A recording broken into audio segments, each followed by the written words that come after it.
Mindless Behavior was an American boy group made up of the four members Prodigy, Princeton, Ray Ray, and Rock Royal. The quartet had a good 3-year run of success with 2 Billboard charting studio albums, a headlining tour, and their very own concert documentary film. In a short period of time, the group of teen boys generated a following of primarily young black girls, and they even got the opportunity to open for some of the biggest music acts in the world, like Justin Bieber, Backstreet Boys, and Janet Jackson. But despite gaining popularity and building a fan base around the world, the group went through a tumultuous period that they were never able to recover from. Members were disappearing, and there were a lot of behind-the-scenes issues. New singers were introduced to replace the missing members, but the damage had already been done, and fans were left disappointed. As a result, Mindless Behavior as a group completely dissolved, and in the years that followed, they started revealing details about things that went on behind the scenes. This is a story about the unfortunate demise of Mindless Behavior. This is the group parents and children wanted to see. But on Sunday night, this is what they saw. Hundreds of parents shelled out $45 a ticket to watch an 8-minute show performed by only 3 of the 4 band members, interrupted by multiple power failures. It was falling apart for a while. It looked so cute on the outside, but on the inside, where there was like members not getting along, So it was a bunch of made-up stories that came out to you guys, and it made me look like the bad guy, pretty much. Like I said, I was being mistreated in the group. I was being called names, by the camp, people in our camp, just like I wasn't even no human being, and I was only like, probably 14, 15 at the time. I wasn't enjoying my career. I was depressed. But before we get into the drama, I want to tell you guys about today's sponsor, Babbel. They are one of the top language learning platforms in the entire world, and their lessons are designed by real language teachers. Babbel's short 10-minute interactive lessons make learning foreign languages easy. Not to mention, they offer multiple ways to learn besides lessons, like podcasts, games, and live classes with teachers. The last time I mentioned Babbel to you guys, I was working on my Spanish. But this year, improving my French speaking is part of my 2023 New Year's resolution. I actually took French classes for 4 years in high school, but these days, I can only seem to remember the basics. Luckily, Babbel's lessons teach real-world conversations that'll help me refamiliarize myself with the language. You can customize your experience by choosing the level you're at, and their speech recognition feature helps improve your pronunciation and accent. Learning foreign languages have so many benefits, and they currently offer 13 languages English speakers can learn. Click the link in my description box to get 60% off your Babbel subscription and get started learning a new language for the new year. Everything will be linked in the description box. Merci beaucoup to Babbel for sponsoring today's video. Now, let's get into the drama. Boy groups started dying in the mid-2000s, so talent managers were hoping to keep the craze going and cash in on their success. In 2008, Conjunction Entertainment's CEO, Walter Millsap III, his longtime friend and partner Keisha Gamble, talent manager and label executive Vincent Herbert, and You Got Served and Step Up choreographer David Scott all collaborated to organize a talent search in Los Angeles to put together America's next big teen R&B boy group. Walter is a music producer and songwriter whose credits range from Brandy's Aphrodisiac to Alicia Keys' Diary album and Beyoncé's B-Day. Him and Vince were also managing and working closely with rising star Lady Gaga at the time. Over 600 applicants auditioned, and the kids had to be able to do choreography. They handpicked the 3 members, Jacob Perez, who they nicknamed Princeton, Crisanto August, nicknamed Rock Royal, and Rayon Lopez, who later became known as Ray Ray. Princeton already had experience in show business as a child model and trained dancer, appearing in television commercials since the age of 4 for Skechers, McDonald's, and Nike, as well as 2 music videos for Gym Class Heroes. He had already worked with choreographer Dave Scott at Debbie Allen's Dance Academy and was asked to audition. Ray was a dancer, a part of Tommy the Clown's crew. And as for Rock, he played football, and it was revealed that he wasn't a good dancer and struggled with the choreography during the audition process. But he was still chosen for the group, as the main goal was to find a group of local boys who had a unique look to them to form a group. What stood out to me in their 2013 documentary is the fact that there was no mention of their singing abilities by the managers. But we're gonna dive more into that later on in this video. Months later, Craig Crippen, who became known as Prodigy, comes into the picture. He was discovered on YouTube by choreographer Dave Scott. Prodigy was a self-taught dancer from Philly who took interest to dance after watching You Got Served starring B2K, and ironically, choreographed by Dave himself. Prodigy's family often videotaped him showing off his dance skills along with his singing. Just don't get it. Did you deserve being heard? Walter heard him sing and decided to add him to the group, despite living way across the country. They relocated Prodigy to Southern California without his parents to live with the team and be close to his group mates. Vince, Walter, and Keisha would put the boys through artist development, and the quartet became known as Mindless Behavior. The group was taken under the management of Kenneth Creer, who previously managed music acts like Janet Jackson, Mary Mary, Drew Hill, Nick Carter, and Cisco. They moved into manager Keisha Gamble's home, where they shared the same room to start the artist development process that included exercise, dance lessons, and 8 hours of rehearsal daily. They were homeschooled by the team and was rarely with their families. Each member was given their own signature look and engineered personas. Ray Ray wore pigtails and a pair of goggles on his head. Princeton wore sunglasses with a curly fro. Rock Royal wore a low ponytail and a Civil War style hat. And Prodigy, who became the principal singer, had a more simple look. He sometimes wore a mohawk and a blonde stripe in his hair. Songwriter Kenneth Nelson started to develop their sound, and now it was time for Mindless Behavior to showcase their talent to the world. Hey, what's up, everybody? We are Mindless Behavior. Hey, what's up, y'all? Right now it's a photo shoot. We just warming up with pictures. We got 4 different looks. These are our first outfits. So we just having fun and good to check us out. I'm hanging out today. All right, peace. All right, y'all. Peace out. In 2010, Mindless Behavior began recording music, and in spring that year, they started performing at local showcases and participated in a Los Angeles high school tour that helped them build a small fan base around the city. The quartet even made cameo appearances as dancers in singer Mashawn's video that summer.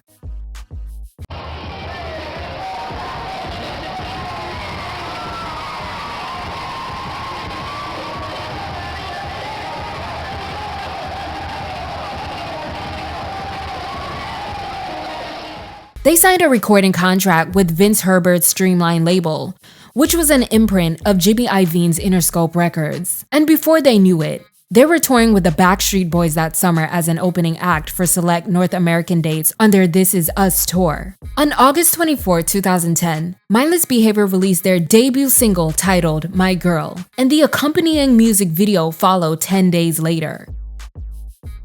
When you say yes, then I say ditto, and you can hit me back with, hey, my girl, she loves me. I know I'm on her mind even when... Here we go. Let's roll your tape. Throw playback, please. Yo, my name is Rock Royal. Hey, what's up, everybody? My name is Princeton. Hey, what's up, y'all? It's Prodigy. Hey, what's up? It's Ray Ray. And we are Mindless Behavior. Let them know. First single, My Girl. It's about telling our friends how much my girlfriend loves me because she...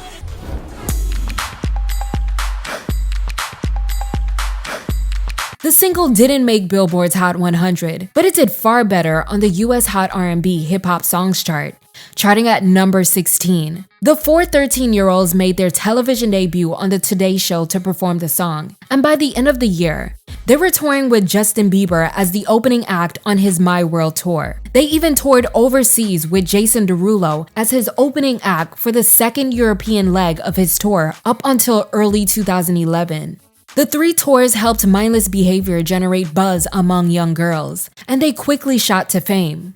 To maintain their relationship with their fans, they often did live streams, behind-the-scenes vlogs on their YouTube channel, and meet and greets. In March 2011, the group released the remix to My Girl featuring Sierra, Lil Twist, and Tyga. They started doing high-profile appearances on daytime TV shows like Good Morning America, Kiss FM's Jingle Ball, the BET Awards pre-show, several appearances on 106 & Park, and a performance at the White House Easter egg roll. Everybody get on your feet and give it up for Mindless Behavior! Please welcome Mindless Behavior. It's Mindless Behavior, everybody! Yeah! Mindless Behavior!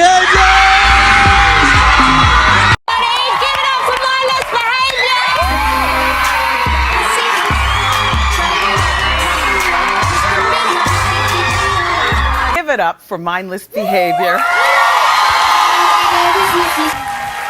You boys are so cute. Thank you. And I love that you have your own distinctive style. And I want you to know that our 11-year-old little Kev is one of those 8 million people hitting you up and checking you out on YouTube. They were nominated for the BET Viewer's Choice Award that year for My Girl, and a major moment happened in their career when they became the sole opener for Janet Jackson's #1's tour. By the summer, they had gotten their first Billboard charting single with their second single, Mrs. Right, featuring Diggy Simmons.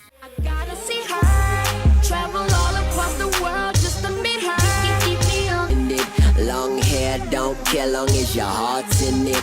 Looking for my missus. The music video was directed by Brett Ratner and features guest appearances by LL Cool J, who played the teacher, and Mike Epps as the school janitor. Mrs. Right peaked at number 8 on the US Hot R&B Hip Hop Songs chart and number 72 overall in the US.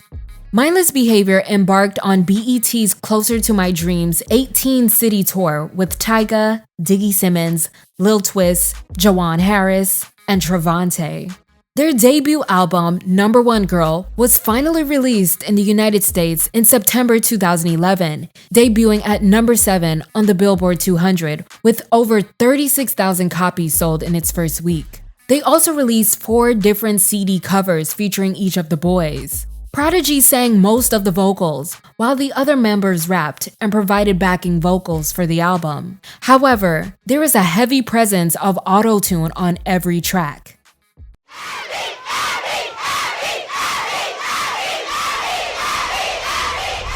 We are Mindless Behavior. The album #1 Girl, Which is out in stores now. Thank all the fans. Without the fans, there is no Mindless Behavior. Without the fans, there's no sales of the album.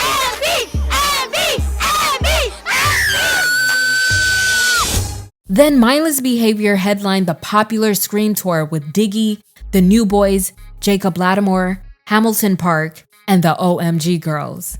They traveled coast to coast as part of a special back-to-school concert series from late September until November that year. The album's third single, Girls Talkin' 'Bout, was released on November 1st and charted at number 50 on the US Hot R&B Hip Hop Songs chart. And for the holidays, they also released their song, Christmas with My Girl.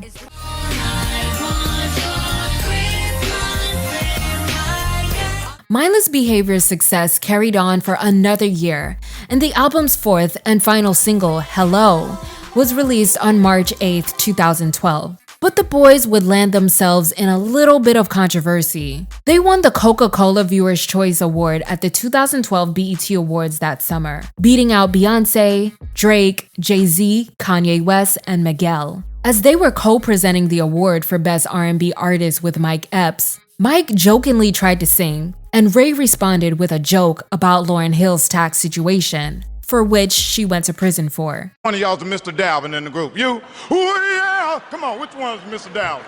All right, look. You sing bad, like Lauryn Hill tax account bad. They announced Beyonce as the winner, And during her speech, she thanked Lauryn Hill and her other influences. But an eyewitness says that B was visibly upset with the comment when she exited the stage, calling the diss disrespectful and not cool. All of the talented R&B women that came before me, like Lauryn Hill. She was hot as fish grease, leaving the stage.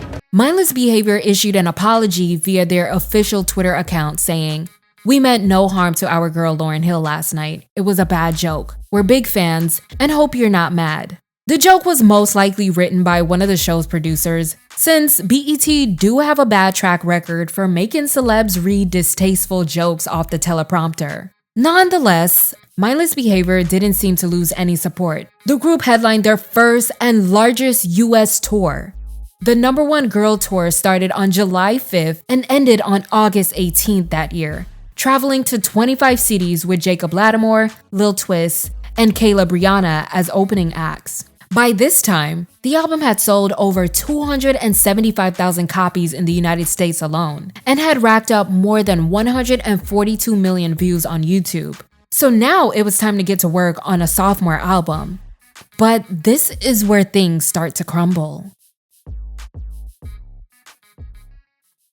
Mindless Behavior began a small hiatus from performing when the #1 Girl Tour ended. During this time, they starred in their own web series called Mindless Behavior Takeover on Awesomeness TV, a YouTube network founded by television and film producer Brian Robbins that focuses on teenage audiences. The group also filmed a movie with Mike Epps titled Bad Behavior, but this project never saw the light of day. They got to work on their second album, and this time around, they wanted to focus more on the pop music market instead of urban radio. Vince Herbert told Variety magazine, "With the second album, we are going straight for top 40, spreading the music to other markets. It's just a matter of time before this takes off like a rocket." End quote. On January 19, 2013, the boys performed at the Kids' inaugural concert for children and military families at the Washington Convention Center. And just a few days later, they released the lead single off their sophomore album titled Keep Her on the Low, while the music video premiered on 106 & Park on February 12th.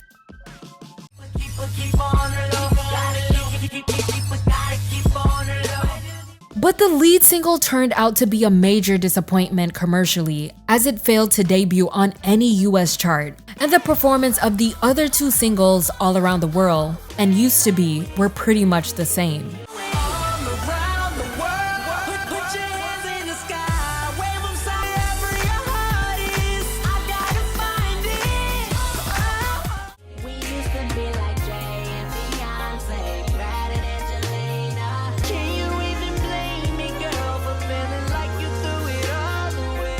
The latter was later featured in the Honey 3 Dare to Dance soundtrack.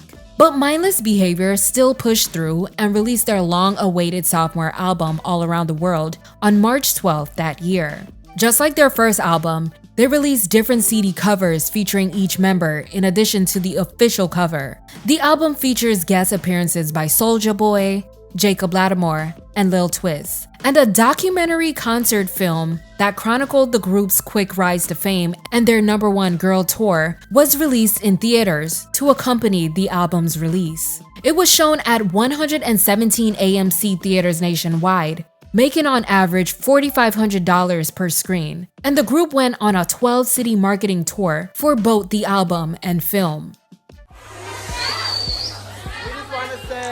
Thank you guys for coming out tonight. You guys are when I count to 3, I want everybody. They scored their biggest sales week ever with All Around the World, which debuted at number 6 on the Billboard 200 chart with 37,000 copies sold in its first week, a little more than the previous album. But the overall sales failed to match #1 Girl. Mindless Behavior still embarked on their All Around the World 26-city tour that July with the OMG Girls and Coco Jones. But this sophomore album era is when fans started noticing that Prodigy was a little distant from the other members during interviews. Fans also criticized him for getting tattoos, which they took as a sign of rebellion. In September 2013, Prodigy was noticeably absent from performances and appearances, forcing Ray, Rock, and Princeton to lip-sync to his vocals or just dance as the music played, since Prodigy was the sole vocalist in the group. In prior performances, Prodigy's mic was usually the only one that was on. Fans who came out to their shows were left disappointed with his unexplained absence. So we have a report from Seven Can Help. Yeah, parents shell out $45 a ticket so their kids can go to a concert at a Millard skating rink. But their excitement quickly fades to disappointment. KTV News Watch 7's Dave Roberts is on the case tonight. Dave? It's the largest event ever hosted at Skate Days, but what happened last night at the decades-old skating rink isn't the memory people paid for. This is the group parents and children wanted to see. But on Sunday night, this is what they saw. A News Watch 7 viewer sent me this cell phone video when the boys took to the skating rink floor. The band's name, Mindless Behavior, describes what fans experienced. I got pushed and I was crying. One question that is clear, these ladies love the band. I downloaded all their songs on my phone and I couldn't wait. Like I was telling everybody in my school, like, I'm going to the Mindless Behavior concert. Are you? Hundreds of parents shelled out $45 a ticket to watch an 8-minute show performed by only 3 of the 4 band members, interrupted by multiple power failures. The music kept cutting out. Kids were pushing, fighting. If I would have bought a ticket to the event, I think I would have been upset too. Skate Day says it had nothing to do with the event. We were just a venue. It's not our event. I'm still upset. I want a refund. No one's answering their phone calls. The promoter and organizer did answer my call. Mark Williams, my name is Dave Roberts with KTV News Watch 7. Williams tells me the event was not a concert, but specifically a meet and greet event for fans. He says the band was supposed to perform 8 songs and could not because of power failures. So what do you say to those parents that might be upset with how this event went? Williams says he and the band fulfilled the contracted obligation. Still, that's not enough for upset parents and their children who experienced this. I thought it was going to be fun, but it was not fun. And so as of tonight, there is still no indication for those families if they'll get any money back at all. Of course, we'll keep you posted. Rob, Melissa. Then in November, Prodigy's mother made the shocking announcement that he would no longer be in the group. Rumors immediately began circling the blogs about Jacob Lattimore being the replacement. In an interview with TalkingWithTammy.com, Jacob revealed that the team approached him to be a part of the group multiple times throughout the year, which means they were either looking to add a 5th member to Mindless Behavior, or they were already planning on replacing a current member. By March 2014, the group had welcomed 16-year-old Elijah Johnson as the newest member and lead vocalist of Mindless Behavior. EJ was previously a Kidz Bop singer and played young Simba in the Disney Broadway production of The Lion King. Prodigy also started releasing solo music around this time.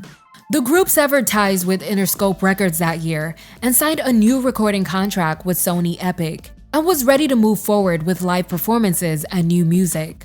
But things just continued to go downhill for the group. In July 2014, a viral video of Rock Royal made its rounds on the internet of him shirtless, brutally assaulting a man who he claims owed him $10. To make matters worse, Rock posted the video himself to his official Instagram account before the post was taken down. Later in the year, he was accused of stealing record producer Chris Clark's BMW during a studio session and was later arrested for robbery and battery. There were also rumors about his suspected gang activities, so he was dismissed from the group, and this was a bad look for Mindless Behavior as a whole. Prodigy returned to the lineup a month after his firing, to everyone's surprise, and Mindless Behavior continued to do small shows here and there. But Prodigy exited the group again for a final time, and fans were shocked to see a new member named Mike a part of the lineup. Prodigy later revealed the shady reason for his short return. He says management just used him as a placeholder to distract fans and cover up Rock's legal troubles until they could replace him. Prodigy spoke out in a YouTube interview and on Instagram, citing poor management, mistreatment, and being overworked as the reasons for his departure. He also says he simply got tired of singing all the vocals and chose to walk away for the sake of his mental well-being. He also dropped a bombshell revelation about their manager Keisha Gamble, who they were living with. He says she was disciplining them with a belt. And I have to remind you guys that he was living in California by himself, where all of these things were happening without the supervision of his parents.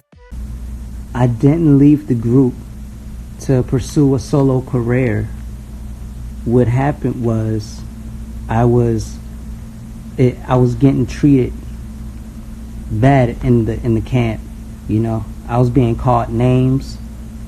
I was being called sociopath, and at one point they tried to turn the guys against me. So it caused jealousy in the group at one point. And so I never wanted to just leave my bros, but being young and being in the industry can be really hard, especially when you in a group. This is why I get bashed, because everyone misunderstood the story because I've never came out with it. So it was a bunch of made up stories that came out to you guys, and it made me look like the bad guy, pretty much like, forget the guys, I'm gonna go solo, I got this. I was never even thinking like that. You know, like I said, I was being mistreated in the group. I was being called names, you know, by the camp, people in our camp, you know, just like I wasn't even no human being, you know. And I was only like, what, probably 14, 15 at the time. And like I said, at one point, they turned the guys against me. And, you know, I just couldn't take it no more. I started getting depressed. And then y'all wonder why I never really talked in interviews. I wasn't enjoying my career. I was depressed. And, you know, to the whole world, it looked like Prodigy said, forget us, when it was never that at all. And I had to push through that, but I did it because of you guys. I continued to work hard. I'm the only one in the group that was from the East Coast. My whole family is on the East Coast, and I had to fly all the way to the West Coast to do this group. And I stayed with people I didn't even know. I was just trying to learn and know these people at the time. I didn't know nobody. I didn't know none of the managers. They just brought me to the team. And the reason why I actually left is because, you know, when the documentary came out, you know, the way that whoever edited the documentary, which I think it was Awesomeness TV, they edited it to where my dad got most of the credit, you know. So it was a little jealousy right there with my mom and with my dad. You know, my mom was a little jealous of my dad getting a little more of the credit, you know. But I love my mom and everything. And at the time, I was really depressed. I was really depressed and just wanted to just give everything up. I just said, forget all of it. Like, I'd rather live a regular life than to be treated wrong in this camp. What happened was I was just venting to my mom that night. And since she was a little, you know, jealous of the fact that my dad looked like he had more of the credit on the documentary, you know, it was easier for her to persuade me to leave the group. From there, I was still stuck in the contract with the group, so it was hard to move on. That's why some of the fans, like, you know, have something against me. I think because when y'all see me, y'all automatically think like my childhood, he ruined it. So now it makes it look like, man, forget Prod, forget this, forget that, because it looked like that to the fans. It looked like I just left you guys. It looked like I left the Mindless family. So y'all can know I'm not like that. Like, we got taken advantage of. And yeah, man, yeah, look at New Edition story. Like, it's always hard doing a group. It's always hard doing a group. I just felt like I just wanted to just give up, because I felt like you guys hated me. Like, I just wanted to just stop everything. Like, I would never be able to just please you guys no more, because everybody thinks Prod did this. Prod left the group. He said forget the guys. He don't like his brothers. He don't like us. I'm just speaking as a human being right now. I felt like quitting, because I felt like Team Mindless needs to know that Prodigy did not leave to pursue a solo career and swear he was just going to blow up and be better than Mindless Behavior, and it was never like that. That's why in interviews I was like, let me fall back, let me let my bros talk, because they had me working my tail off in the studio. I was singing all the lyrics, but I'm not gonna be like, yeah, I sung all the lyrics. That's not me. That's not my character. So I was like, let me fall back. Let me let my bros talk. You know, like, cause I was feeling like I'm you know, I already get enough of attention. You know, just being in front and all of that. Cause me having a big heart, I'm like, no, I feel bad. Let me let my bros talk. So I got a big heart. And if I didn't lead a group when I did, you know, I would have lost it. I would have just lost myself. I was losing myself. Like, I didn't even know who I was at one point. And just a couple days ago, I just broke down crying. Like, just, y'all don't understand the pressure. Like, it's really hard being judged by thousands of people who don't really understand the whole situation. So this is stuff that I got to deal with. But pride is strong. I do it for y'all. I know God got me. My family got me. Close friends. And yeah, man, I'm just gonna keep going. I thank you guys for y'all support. It was definitely just, it wasn't good business being handled. And you know, as you get older, you start realizing, like, hold up, it kind of felt like you're just being used in a way. It's like, man, I'm working my butt off, but I feel used. Yeah. Like, okay, of course I was being mistreated. You know, I was a minor. Yeah. You know, so, and they ain't never have kids themselves, so they ain't know how to go about controlling kids. Yeah, they ain't know how to go about it. So if I told things that I had to do in that house, like it, man. Tell us, man. We want to know. Come on, man. So I was the one that liked sweets in the group, right? Candy. I like candy. Yeah. I like donuts and stuff. What kid don't? Yeah. So it was one time, I'm not gonna say her name, but she made me. She had a big old plate, peanut butter and jelly sandwiches with a whole bunch of candy around it, and expected me to eat the whole thing at a young age. Wow, wait, but was dead serious. You had to eat it? I mean, I wasn't going to. But why she told you to eat that though? That was her way of feeling like, this is how I'm a discipline. So you it was just weird. It was way deeper than that though. It was some. I'm being nice right now. I'm being nice, but that was just a little something. It was a lot going on. And you don't want to say no names? Can we? I don't even want. I mean, don't you think it's best to say a name? Because now you have people guessing like, okay, is it Keisha? Is it this? Like, who was it? Like now that I'm older, you know, Keisha, she definitely gave us the tools that we needed to become the artists that we are. Yes. But you know, I would just say back in the house in Compton when she was, you know, getting us developed and stuff, it just didn't really know how to really go about some things, just not having a kid of her own. Yes. You know, but I forgive her though. You know, I forgive her. So basically, you said she showed way too much tough love that it didn't even like feel like it was on some. I just didn't feel welcome in that house. I just felt like an outsider. You're the lead singer. You do everything in the group.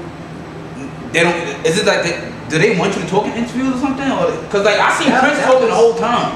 Yeah, like he didn't even say not one song. He's speaking all the goddamn interviews. So I'm kind of confused because usually the lead singer speaks for everything. Like B2K, Marion spoke. Yeah, man. The Jacksons, Michael spoke. Temptations, come on, we can keep going back, bro. I mean, every lead singer spoke. They offered me to come back, and I'm thinking it was genuine. So they offered me to come back. I came back. Did like 8 shows with the boys. Yeah, me, Ray, Prince, DJ. You know, we did a few shows, and then after that, I heard, I think it was Kenneth Craig or somebody was saying that it was just, I don't even know what happened after. It was just so weird. It was just unorganized. It was like, okay, now y'all don't want me in the group. Wait, hold on. They wanted you to come so they asked to tease the fans, or pretty much, that makes no sense. It just pretty much felt like I was used to just do 8 shows so that people could make money.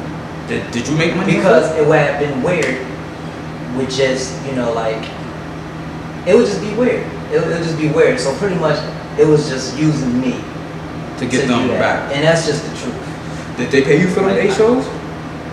Honestly, not the amount that we're supposed to get paid. But you know, that's like, it's like the average group thing. You know, how groups most likely never get paid what they really supposed to get paid until they get older. They start getting smarter and they know how to. They learn to do business. You know, they learn to know how to do business. You know, because it's easy to get taken advantage of in this industry. Yeah, I got taken advantage of. You definitely did, because like they called you to do 8 shows. Like I'm still lost. Like they basically was that because for the teaser. At this point, Mindless Behavior's image was tainted. In early 2015, both Rock Royal, who started going by his real name Santo August, and Ray Ray started releasing solo music, despite Ray still being a part of the group.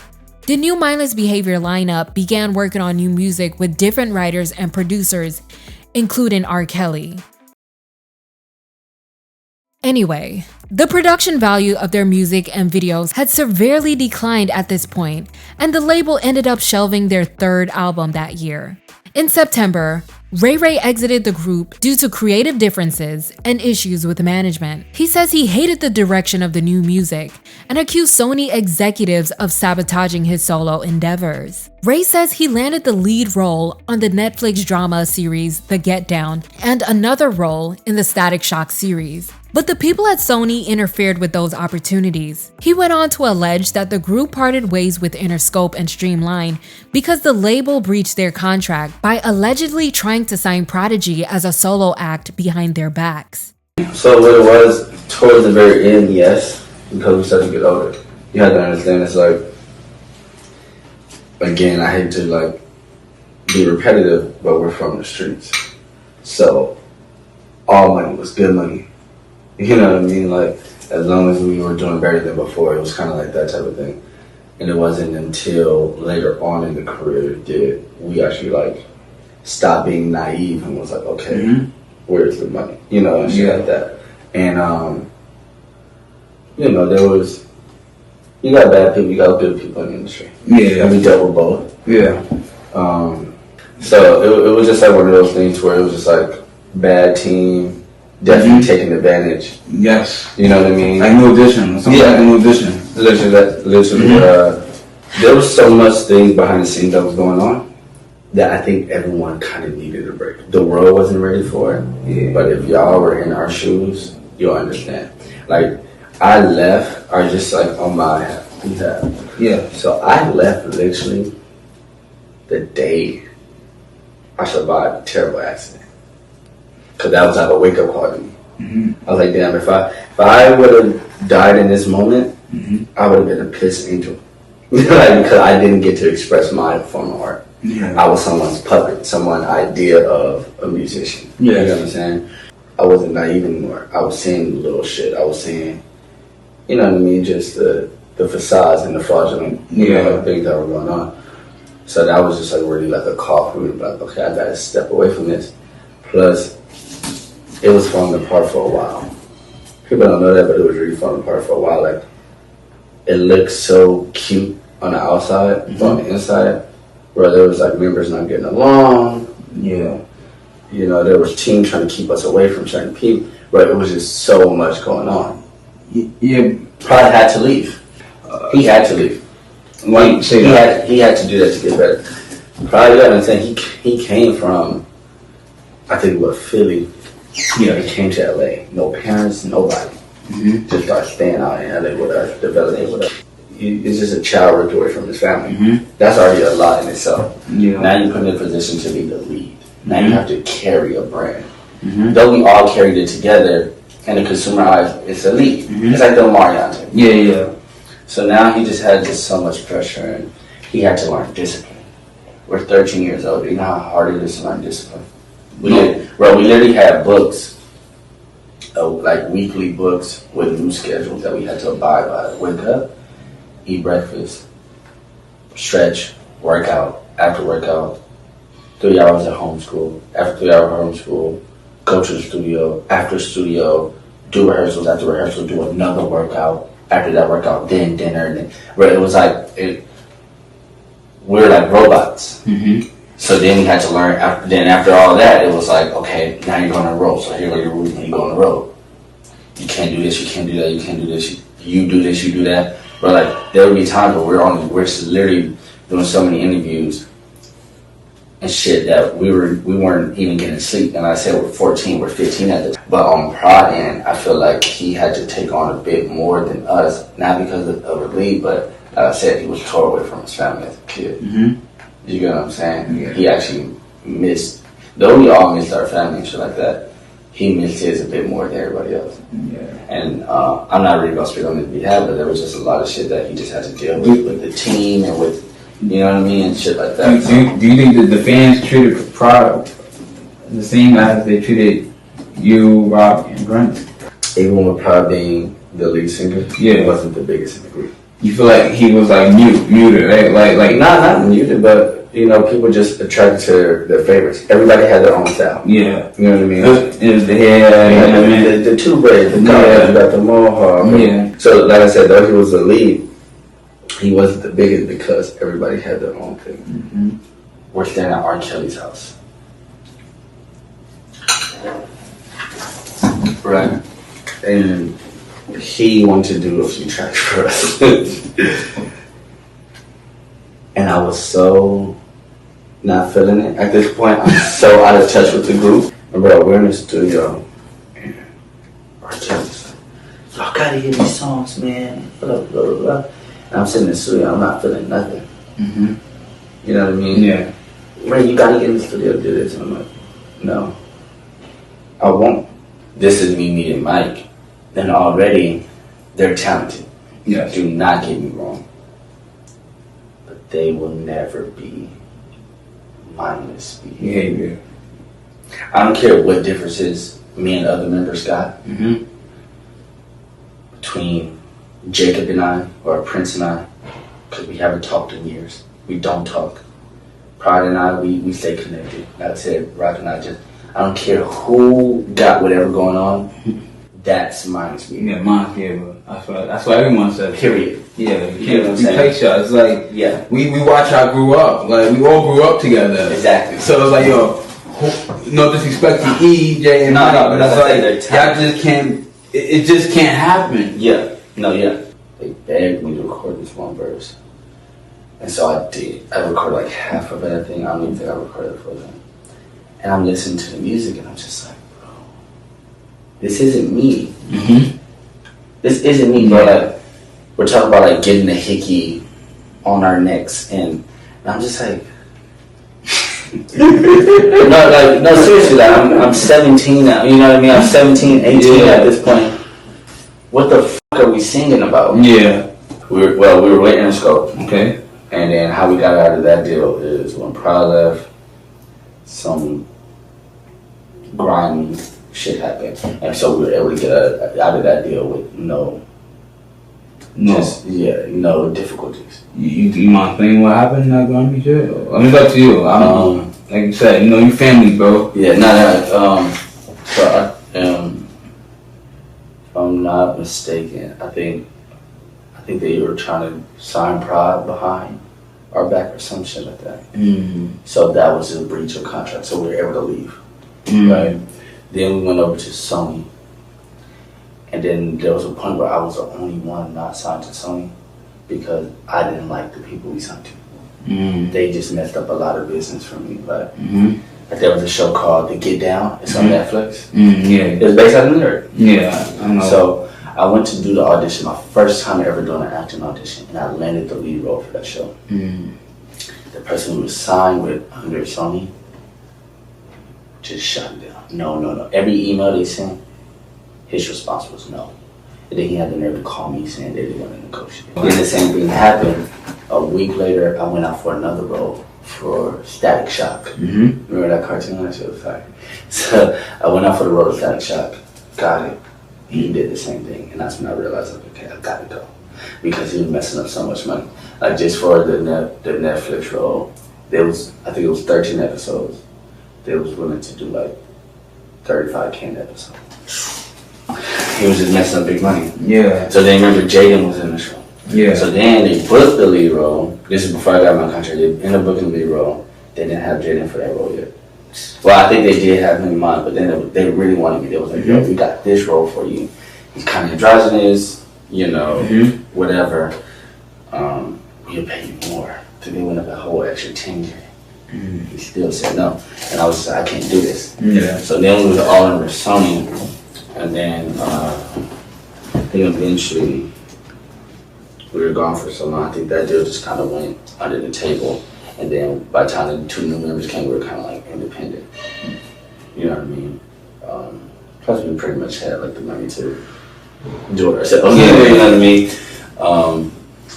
Yeah, so it all kind of stemmed from like once Prodigy left. And then once that happened, it was almost like the contract. Plus I think literally the contract was over during that year anyway. Yeah. Which is why it was just, he was free to just walk. Mindless Behavior continued as a trio, with Princeton being the only original member. In summer 2016, they released their 3rd studio album titled Official MB Music. But there wasn't much buzz around the record, and fans had a hard time adjusting to the new members and numerous changes. Their music had taken on a more mature approach and had explicit content in the lyrics. The trio announced their No Parents Allowed headlining tour that was slated to start later in the year. But it was cancelled a short time after the announcement with no explanation, and some speculated that it was due to low ticket sales. They even worked on an independent film called Misguided Behavior. But Mindless Behavior, as fans knew them, was done. They weren't young preteens anymore with an innocent image, and some of their longtime die-hard fans had a hard time grasping that they were young adults now who were getting tattoos, having children, probably smoking. And now, one of the most popular members was facing prison time. So Mindless Behavior's spotlight continued to fade. Princeton started experiencing his own issues with management, and Mindless Behavior, the group, completely dissolved in 2017. Besides the revelations by Prodigy, not many details have ever been given about behind-the-scenes issues with management. But what is clear is that Mindless Behavior is just another victim of the ruthless, cutthroat entertainment industry. Their team went out looking for young boys that they could manufacture into tween stars and replicate the success of B2K. Then they turned around and disposed of the boys once they milked them as far as they possibly could. I've told you guys this story so many times on this channel. Unfortunately for the boys of Mindless Behavior, their dreams were shattered while they were still very young, and their parents didn't have any real knowledge about the ins and outs of the music industry. While I do feel sorry for every single member of Mindless Behavior, Prodigy is the one I sympathize with the most. His parents allowed the managers to care for their son and help him follow his dreams while they stayed behind to take care of home way across the country. He was overworked and mistreated by the team because it's so easy to take advantage of children when their parents aren't present. And sadly, he ended up being the least popular member in the group, despite being the principal singer that carried the group on his back. Typically, it's the other way around. He had to share the spotlight with 3 members who were more quote-unquote desirable, and that was the team's way of making the group more marketable. This has been a long-standing practice in Hollywood. Some of the members don't really communicate these days. Rock is still serving his prison sentence at the time that this video is uploaded, but he frequently updates his fans from behind bars. I've also heard rumors that they didn't even make much money from their time as a boy group. The remaining members still continue to drop solo music, and Prodigy says he has since forgiven everyone. Maybe one day I'll interview them for my forthcoming series so that they can tell their stories on this channel. I don't know, what do you guys think? Let me know your thoughts in the comments below, like this video, and subscribe to BFTV for more content.